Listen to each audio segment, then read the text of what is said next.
Okay, guys, so as for everybody knows, there was the March for Your Life protest. It was on yesterday regarding gun violence, gun reform, gun control, whatever they're claiming at this point in time.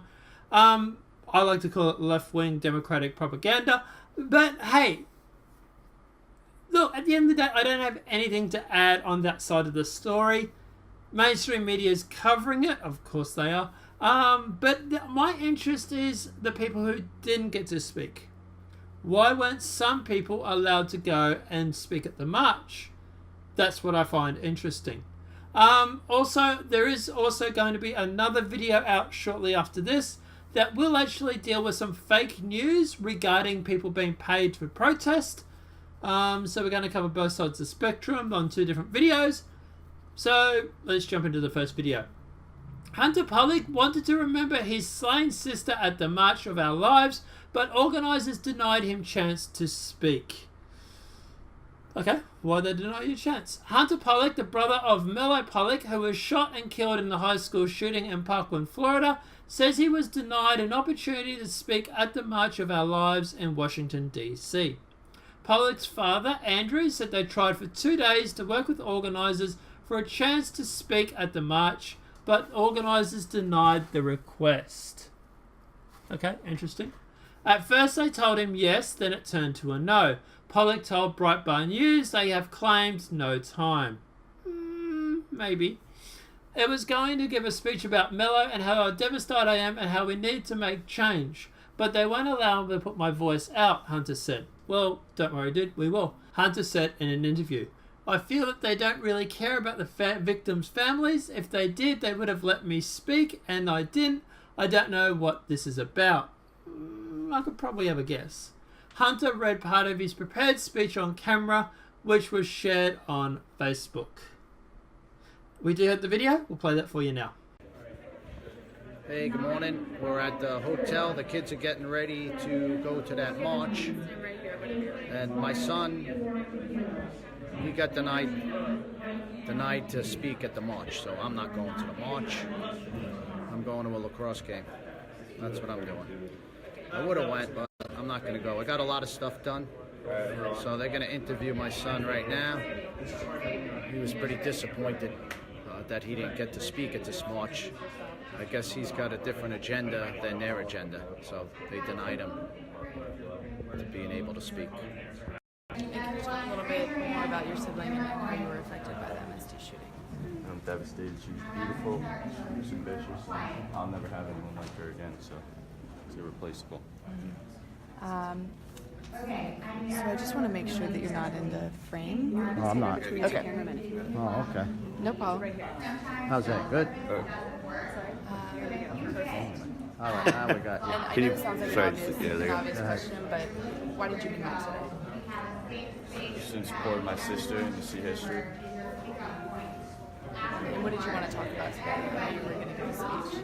I was going to give a speech about Meadow and how devastated I am and how we need to make change, but they won't allow me to put my voice out. I feel that they don't really care about the victims' families. If they did, they would have let me speak, and they didn't. So I don't know what this is about, but it's definitely not mourning the victims if they won't let me speak. And what kind of gun reforms change are you looking for? We just need to make our schools safe. You can't. They should make it so you can't get on school. I mean, your children aren't safe in school anymore. That's where my sister died. It's about time we harden the schools, and that's it. Keep us safe in schools. Do you want teachers to be armed? No answer. I mean, leave that to the politicians. And is there any part of your speech that you wanted to read? Well, it's on my phone. I don't memorize it, but I'll read some of it. Hunter's father, Andrew Pollack, shared his frustration in a Facebook video on Saturday. My son, he got denied to speak at the march, so I'm not going to the march, Pollack said. I was pretty disappointed they didn't get to speak at this march. I guess it's going to a different agenda than their agenda. Yeah, it's pretty much what my theory was. We know that this is going to be a Democratic launch platform for 2018 midterms. And they obviously don't want the talking points changed, I suppose. Pollack said Breitbart News, the full text of Hunter's speech posted below. On Valentine's Day, I had my heart broken. We all did. and there's too much sad irony in that to ignore. So today, on this historic event in our national capital, with the entire world watching us, they listen to every word we say. I wanted to speak about our broken hearts and for what we can do as a country to turn this heartbreak into a mission worth fighting for. In my heart, I know this is not a mission driven by politics. It wasn't, but it ended up being like that. Nor should it be dedicated by the left or the right. I can start to see why they didn't want him speaking. This is not a mission specific to colour, religion, or economics, but rather a mission of love. It's a mission of safety built upon foundation, filled with common sense, and fueled by a common denominator that can bring together every American across this great country. The one common denominator that we all share is the desire to live. We all want to live in the greatest life possible. My sister Mello Pollack was living an amazing, fulfilled life with love, passion, dreams, family, and fun. She had so much to offer this world. She had so much ahead of her. But we as a school, we as a community, and we as a society, and we as a state, we as a nation failed to protect her. My baby sister is no longer part of this equation we call life. What pains me the most is her beautiful life was not lost to an incredible disease or a freak accident. She is gone because of our school is not safe. She is dead because of the madness of one young man who is determined to kill us was greater than our desire to stop him. Remembering Mello and Parkland, 17, is something we must all vow to hear today. We must promise to take action every day until we protect the students of the country. We must protect our students and our school in the same way we protect our patrons at the NFL football stadiums and the passengers at the airport and the diamonds in the jewelry store. Now I'm starting to get a really good idea why they didn't want him to speak. Okay. We at the Students of America are the most valuable assets in this nation has. Therefore, we hereby pull all the leaders and parents in the country on notice. Today we demand you put value on our lives and protect us above all and everything else. We as the students of this country must take our anger and our pain and our desire to live in this life to the fullest, and we must channel it into a mission that is obtainable, one that can be achieved without heavy debate, and one that everyone can agree upon today, tomorrow, and for the decades to come. What happened in Parkland should have resulted in immediate action across America, but it has not. 2 weeks ago, a student in Utah tried blowing up a school with a bomb. And then this week in Maryland, we lost another life in school shooting. The weapons may be different, but the objective is the same. So we need to protect our schools from the killers who want to kill. The hatred and sickness that fuels a killer to kill innocent students is something that most of us will never understand. But that doesn't mean it's something we can ignore. We need to be on a mission to stop those monsters before they take action inside the school. We must demand our leaders help those who are sick, but we must also demand that they protect those of us who are not. In closing, I ask you to say my sister's name to yourself as such a beautiful name, Mello. If you say her name, it's impossible not to feel the beauty of who she was and who she'll always will be. Mello, it makes me think of a sunny day like this one, a day where the sun shines on our youth and shines on our desire to live and safety and happy lives.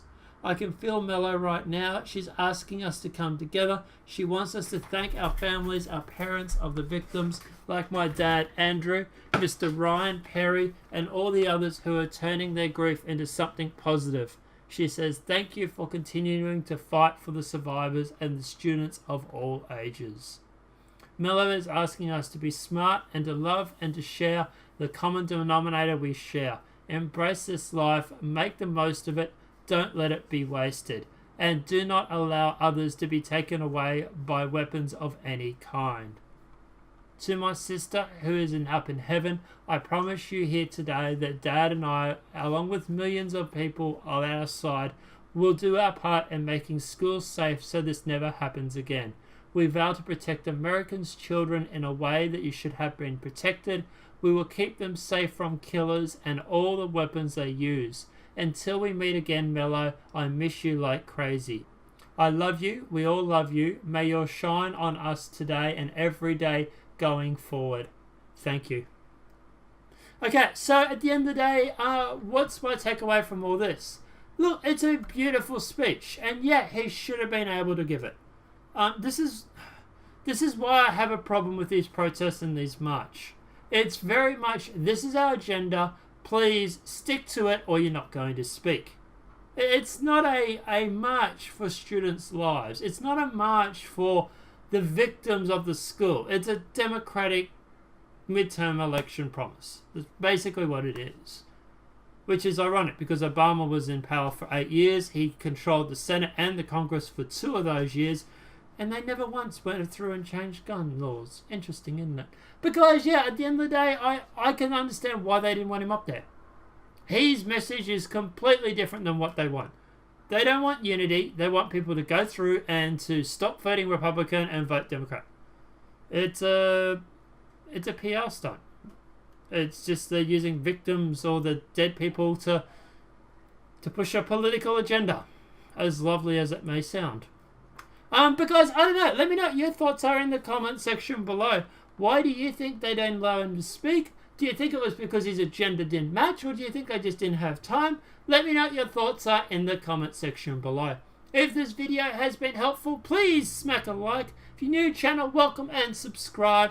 Apart from that, guys, I'll see you in the next demonetized video from YouTube. Have a great day and enjoy.